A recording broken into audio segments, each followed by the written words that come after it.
शंकर महतो जी, जिला उपाध्यक्ष रोबिन सिंह देव जी, विनोद तिवारी जी, विनोद सिंह जी, संजीव महतो जी, महिला मोर्चा की जिलाध्यक्ष कावेरी चटर्जी और भारतीय जनता पार्टी के लोकप्रिय प्रत्याशी श्री बानेश्वर महतो जी और तमाम बाधाओं को तोड़ते हुए इस सभा में उपस्थित हजारों की संख्या में यहां पर उपस्थित इस विधानसभा क्षेत्र से जुड़े हुए सभी उपस्थित भाइयों बहनों, मैं आप सबका हृदय से अभिनंदन करता हूं, स्वागत करता हूं। मेरे लिए यह अत्यंत महत्वपूर्ण है कि मैं स्वयं मर्यादा पुरुषोत्तम भगवान श्री राम और लीलाधारी भगवान श्री कृष्ण की पावन धरती से परमहंस राम कृष्ण जी की इस पावन धरती पर आया हूं। इसके लिए मैं आप सबका हृदय से अभिनंदन करता हूं, स्वागत करता हूं।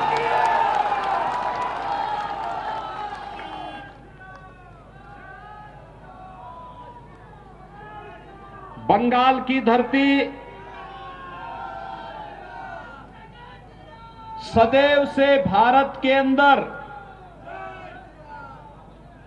परिवर्तन की धरती रही है। देश को एक नई दिशा देने वाली धरती रही है।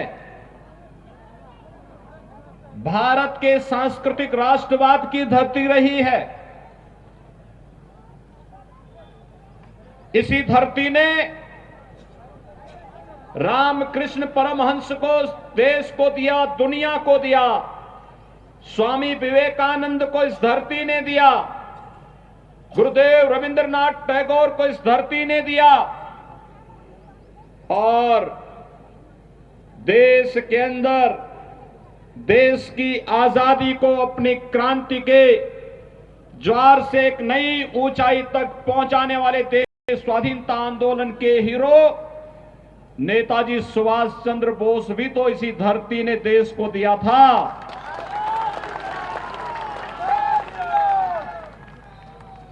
भारतीय जनसंघ के संस्थापक अध्यक्ष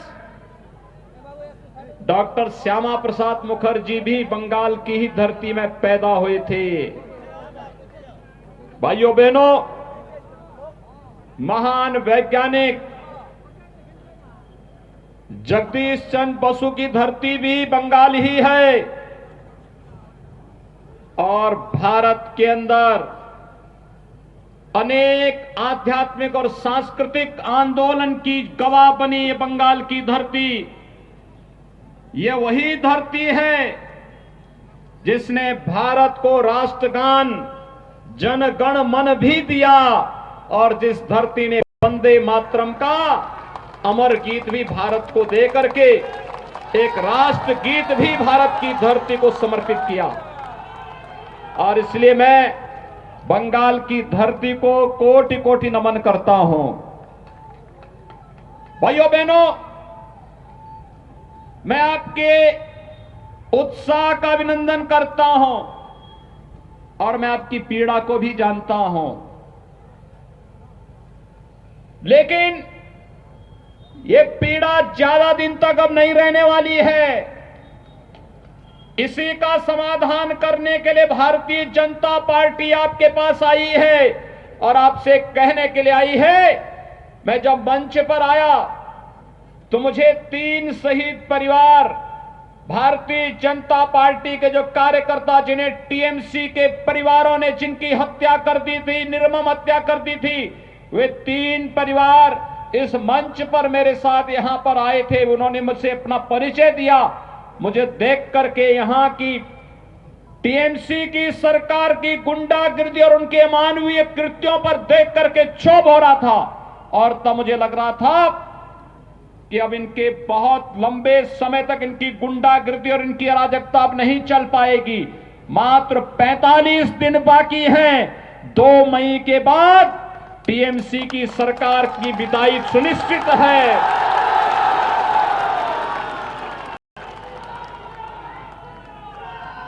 ये तीनों परिवार, मोनिका कुमार,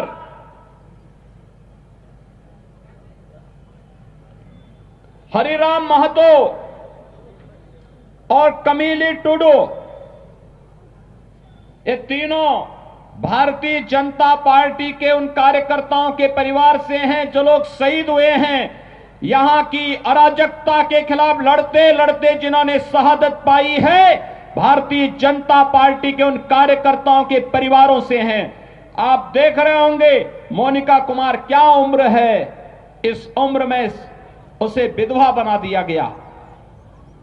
ये टीएमसी के गुंडे एक कानून को नहीं मानते। और याद करना, 2 मई के बाद जब भारतीय जनता पार्टी की सरकार आएगी, फिर इन गुंडों को चुन चुन करके सजा दिलवाई जाएगी।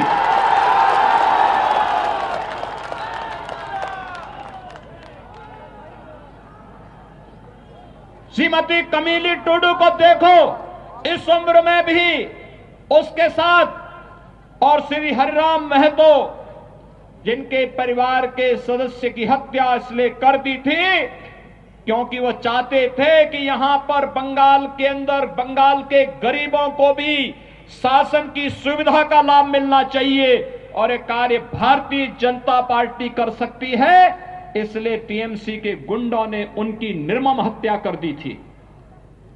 भाइयों बहनों, यह अराजकता बहुत दिनों तक नहीं चलेगी, और इसीलिए आज आप सबका आह्वान करने के लिए मैं आया हूं। याद करिए 2019 में भी मैं यहां आया था, और पुरुलिया में तब मेरे कार्यक्रम को यहां की मुख्यमंत्री ने उस पर पाबंदी लगा दी थी, मेरा हेलीकॉप्टर नहीं उतरने दिया था। और तब मैंने झारखंड में हेलीकॉप्टर उतार करके 35 किलोमीटर सड़क मार्ग से मैं यहां आया था, और तब भी मैंने आपके उत्साह को देखा था, और उस उत्साह के लिए आपका अभिनंदन करने के लिए आज मैं यहां पर आया हूं। जब बंगाल में चुनाव प्रचार का शुभारंभ करना था तो मैंने कहा पुरुलिया से ही करूंगा।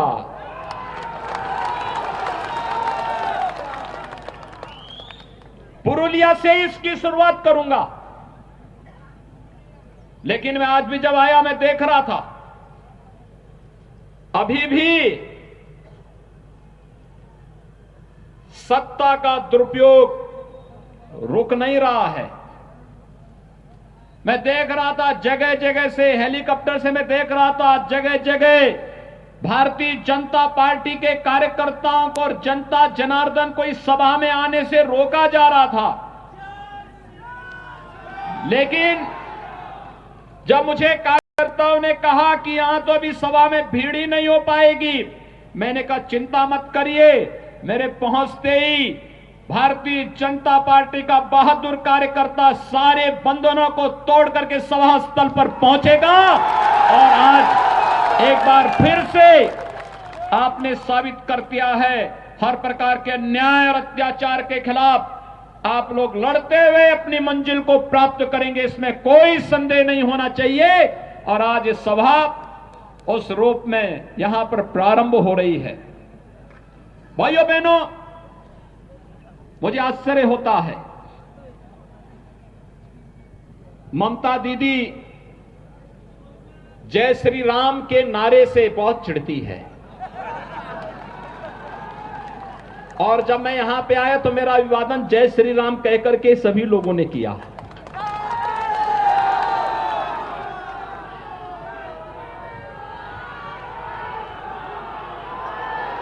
मुझे आश्चर्य होता है।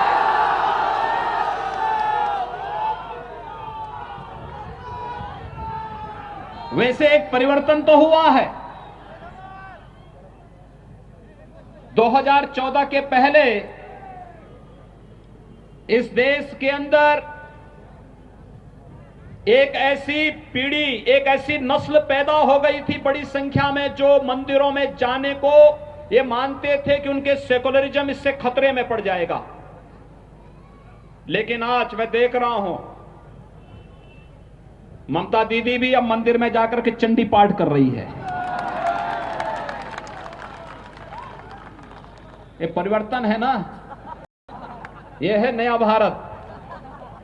हर व्यक्ति को भगवान की शरण में जाना ही पड़ेगा।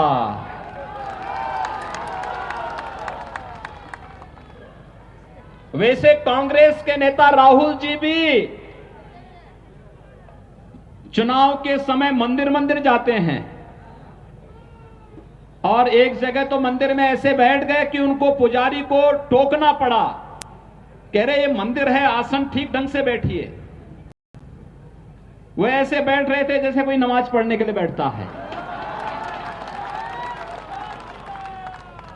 तो पुजारी को समझाना पड़ा, कहा भाई ये मंदिर है, पवित्र स्थान है और यहां की पवित्रता और यहां की मर्यादा, सभी लोगों को आपकी आस्था का सम्मान करने के लिए भी मजबूर कर दिया है कि आज कोई चंडी का पाठ कर रहा है, कोई मंदिरों में जाकर के दर्शन करने के लिए मजबूर हो रहा है। ये सबसे बड़ी वैचारिक विजय हम सबकी है।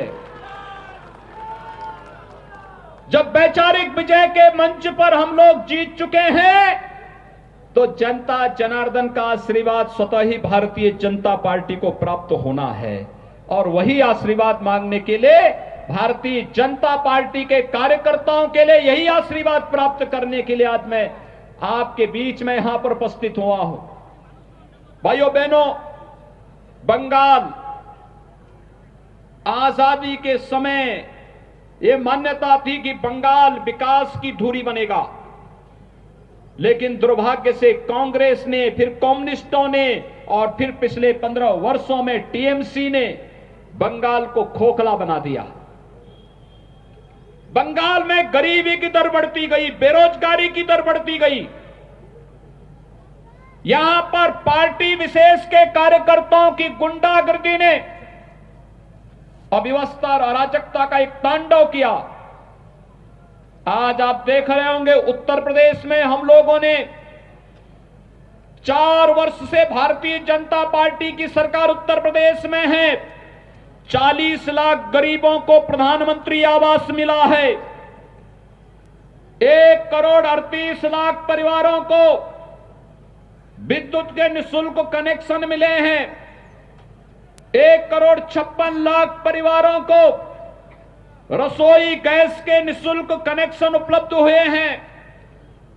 और यही नहीं, 6 करोड़ की आबादी को आयुष्मान भारत का 5 लाख रुपए का सालाना स्वास्थ्य बीमा का कवर मिला है और 2 करोड़ 42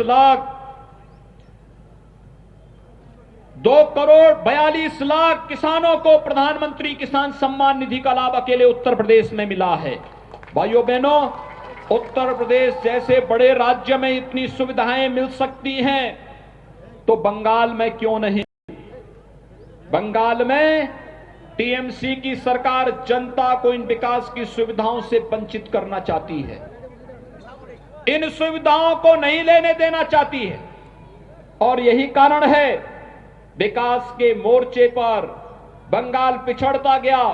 यहां गरीबी बढ़ती गई, बेरोजगारी बढ़ती गई और आज इसीलिए प्रधानमंत्री मोदी जी के आह्वान पर, अमित शाह जी के, गृह मंत्री अमित शाह जी के आह्वान पर, भारतीय जनता पार्टी के राष्ट्रीय अध्यक्ष माननीय श्री जगत प्रकाश नड्डा जी के आह्वान पर भारतीय जनता पार्टी का एक एक कार्यकर्ता बंगाल के नागरिकों को न्याय देने के लिए एक बार फिर से इस चुनावी समर में सबके सामने आया है और मैं आप सबका आह्वान करना चाहूंगा। बंगाल को टीएमसी, कांग्रेस और कम्युनिस्टों की गुंडागर्दी का अड्डा नहीं बनने देना है और इसके लिए हमें एक बार फिर से अंगड़ाई लेनी पड़ेगी। भाइयों बहनों, मुझे आश्चर्य होता है, यहां का टीएमसी की सरकार पिछले 15 वर्षों से गौ तस्करी करके गौ माता को बंगाल पहुंचा देती है, कटने के लिए पहुंचा देती है उत्तर प्रदेश में हम गौ तस्करी भी नहीं होने देते और गाय को कटने भी नहीं देते हैं। मैं पिछले दिनों टीएमसी के एक मंत्री का बयान पढ़ रहा था। वो बेशर्मी के साथ गाय को काटने की वकालत कर रहा था। पता नहीं क्यों ममता दीदी ने उसे अपने मंत्रिमंडल में रखा था। उसको उसी दिन बर्खास्त करके बाहर का रास्ता दिखाना चाहिए था, लेकिन क्योंकि उनकी नेता स्वयं ही इस बात के लिए उनको प्रश्रय देती है। यहां पर अवैध घुसपैठ के कारण पश्चिमी बंगाल में और खासतौर पर इस सीमावर्ती क्षेत्रों में यहां के गरीबों का राशन अवैध रूप से घुसपैठ करने वाले लोग खा जाते हैं और यहां का गरीब देखता ही रह जाता, उसको सुविधा का लाभ नहीं मिल पाता है। लेकिन भारतीय जनता पार्टी आज आपके सामने इन सभी समस्याओं का समाधान लेकर के आई है और इसलिए मेरी आप सबसे अपील है, भारतीय जनता पार्टी के प्रत्याशी श्री बानेश्वर महतो को भारतीय जनता पार्टी ने अपने प्रत्याशी के रूप में आपके बीच में उतारा है और मेरी आप सब अपील है, भाइयों बहनों, श्री बानेश्वर महतो एक जुझारू कार्यकर्ता है, आपके लिए लड़ाई लड़ने की क्षमता रखता है। यहां के सांसद श्री ज्योतिर्मय सिंह महतो के साथ मिलकर के विकास के कार्यों को एक नई ऊंचाइयों तक पहुंचाने का कार्य करेगा और इसके लिए श्री बानेश्वर महतो को भारतीय जनता पार्टी ने अपना प्रत्याशी बना करके आपके बीच में उतारा है। बानेश्वर महतो के समर्थन में आप सभी सहयोग करेंगे? हाथ खड़ा करके मेरे सामने जोर से बोलेंगे, दोनों हाथ ला करके बोलेंगे, जय जय श्री राम, जय जय श्री राम। कमल चुनाव चिन्ह पर बानेश्वर महतो को भारी बहुमत से विजयी बना करके पश्चिमी बंगाल विधानसभा में भेजे और यहां पर बानेश्वर महतो और यहां पर सांसद श्री ज्योतिर्मय सिंह महतो मिलकर के यहां विकास लोक कल्याणकारी योजनाओं को तो आपके पास लेकर के आएंगे ही, साथ साथ भारतीय जनता पार्टी के उन कार्यकर्ता परिवारों को भी न्याय दिलाने का काम करेंगे जो कार्यकर्ता हमारा शहीद हुआ है बंगाल के लिए और बंगाल के नागरिकों को न्याय देने के लिए शहीद हुए हैं, उन परिवारों को भी न्याय दिलाने का कार्य करेंगे। मैं एक बार फिर से आप सबका हृदय से अभिनंदन करता हूं।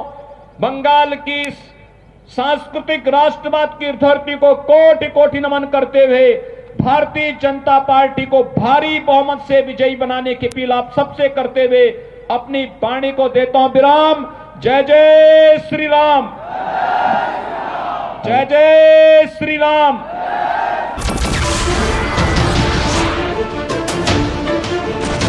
नमस्कार, मैं हूं मानक गुप्ता। अगर आपको हमारा ये वीडियो पसंद आया हो तो इसे लाइक और शेयर जरूर करें और हां, हमें सब्सक्राइब और फॉलो करना ना भूलें ताकि आप देश और दुनिया की कोई खबर मिस ना करें। तो जुड़े रहिए हमारे साथ और देखते रहिए न्यूज़ 24।